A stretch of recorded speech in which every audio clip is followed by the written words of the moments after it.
Na carta às 7 igrejas, Jesus revela algo surpreendente. E podemos, segundo o conceito natural, deixar de lado esta revelação.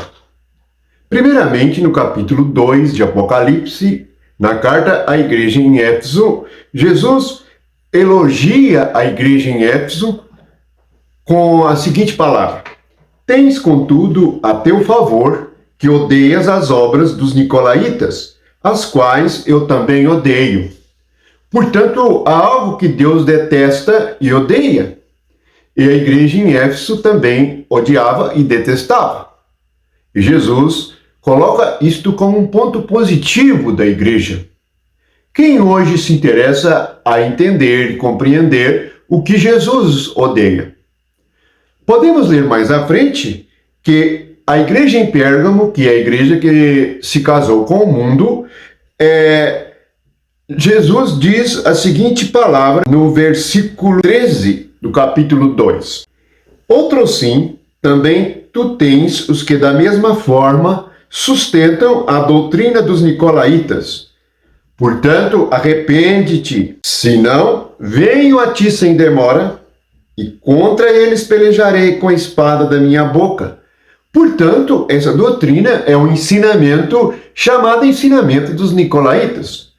Primeiro, nós temos as obras na igreja em Éfeso, a qual a igreja também detestava, mas isto se tornou uma doutrina e ela era sustentada lá em Pérgamo.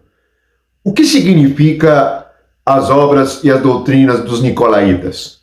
Para compreender bem isto, nós vamos primeiramente ler em João capítulo 3, no versículo 1, 2 e 3. Diz assim: Havia entre os fariseus um homem chamado Nicodemos, um dos principais dos judeus.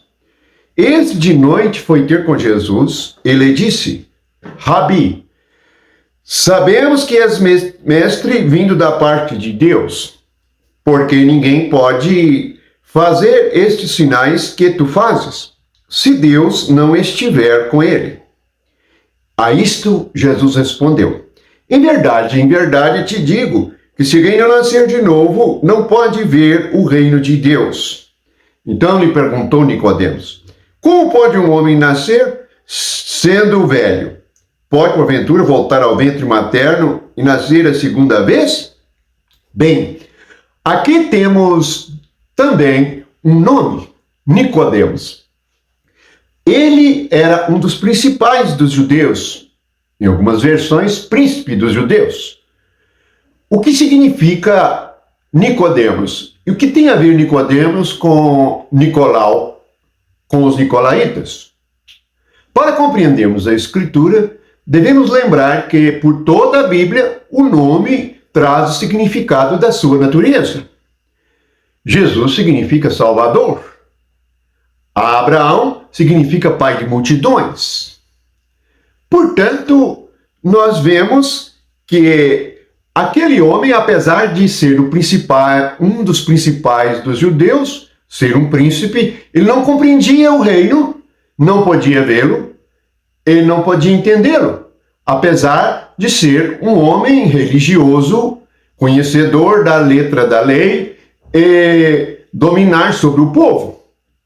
Mas vamos analisar o significado do seu nome.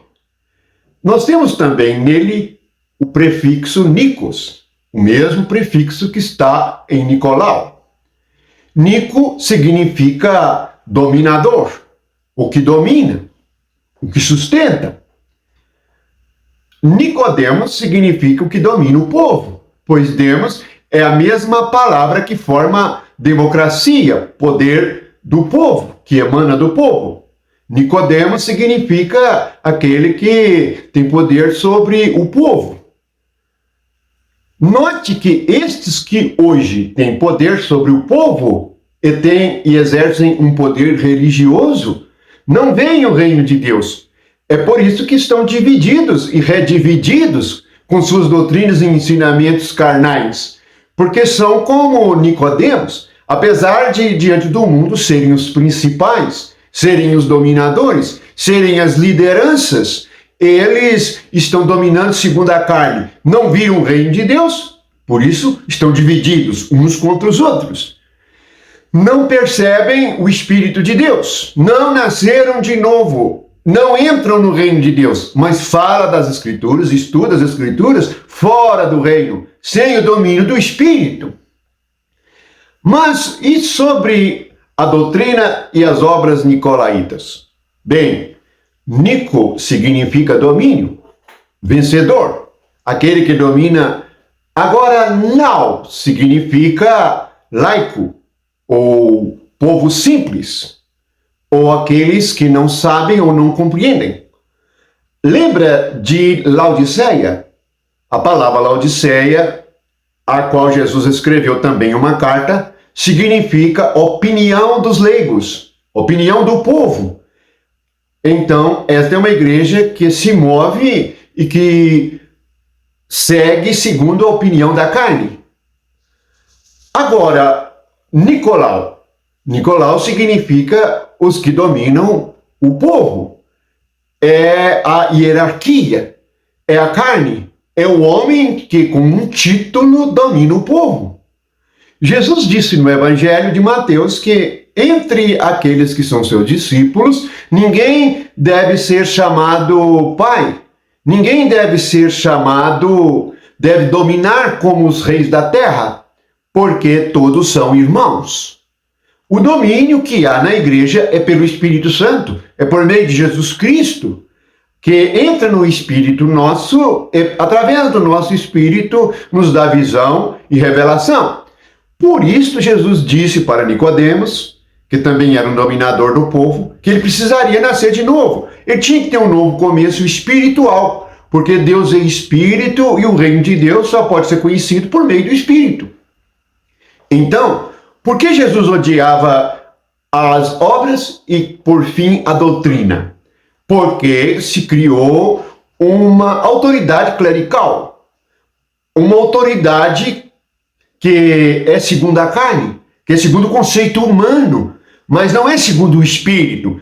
É por isso que a igreja se corrompeu. É por isso que a igreja em Pérgamo, per significa super, como a palavra perseguição. Perseguição é aquele que persegue, segue, está muito intensamente seguindo alguém. Isto é perseguir. Pérgamo é a união de per, mas gamo significa casamento, de onde vem poligamia, de onde vem monogamia. E Pérgamo significa supercasamento. Foi quando a igreja se casou com o mundo. E nessa igreja, a doutrina dos nicolaítas foram sustentadas através de uma hierarquia carnal, de um reino carnal, representado pelo homem carnal, isto é, por uma estátua. O homem carnal está morto, ele não pode liderar. A liderança da igreja tem que ser segundo o Espírito, tem que ser com homens espirituais, que nasceram de novo, que cresceram no Espírito e conhecem a verdade. Assim, tanto Nicodemos quanto Nicolau representam os que vencem o povo. É disto que surgem as divisões. É disto que surgiu a igreja corrompida, que por fim se tornou a grande prostituta e se tornou, depois com suas filhas, a grande Babilônia. Por causa desta doutrina sustentada em Pérgamo e que está até hoje entre nós. Precisamos e somos chamados pelo Espírito Santo para vencermos as obras e as doutrinas dos nicolaítas. E para vencermos, precisamos de ter nascido de novo, de crescer alimentando o leite espiritual, que é a palavra de Deus, de amadurecer e produzir frutos por meio do Espírito Santo e assim dominarmos não por meio da carne, não com doutrina nicolaíta, porque alguém tem um título dado pelo homem de doutrina humana e carnal, mesmo que baseada nas Escrituras. Tudo que acrescentou e tudo que diminuiu, tudo que subtraiu, trouxe corrupção para a igreja. Portanto, meditemos nestas palavras e vejamos que Jesus diz que odeia as obras, odeia a doutrina, e os homens amam. Por quê? É muito melhor nós carnalmente termos alguém com responsabilidade sobre nós em nós lavarmos as mãos e não termos nenhuma responsabilidade. Precisamos perceber que o Espírito veio gerar um corpo. A igreja, como o corpo de Cristo, é gerada pelo Espírito Santo, através do nosso espírito, e todos os membros têm contato com a cabeça. Calcule um corpo dividido e redividido. É como se houvesse muitas mulheres. São muitos corpos. Não é assim? A mulher é o corpo do marido. Portanto, a igreja é o corpo de Cristo. Que a graça e o amor de Jesus esteja com todos e que possamos prosseguir meditando para não sermos vencidos pelos nicolaítas com suas doutrinas, com suas obras, para não sermos convencidos pelos nicodemos, aqueles que dominam o povo. Veja que no mundo tudo é manipulação e dominação por meio de ensinamentos e doutrinas que são segundo a carne, chamada na igreja de Tiatira de profundezas de Satanás. Que a graça e o amor de Jesus Cristo esteja com todos e que possamos estar ligados ao cabeça, aquele que tem autoridade sobre nós, em espírito, por meio do Espírito, por meio de Jesus Cristo. Que a graça e o amor de Deus seja com todos.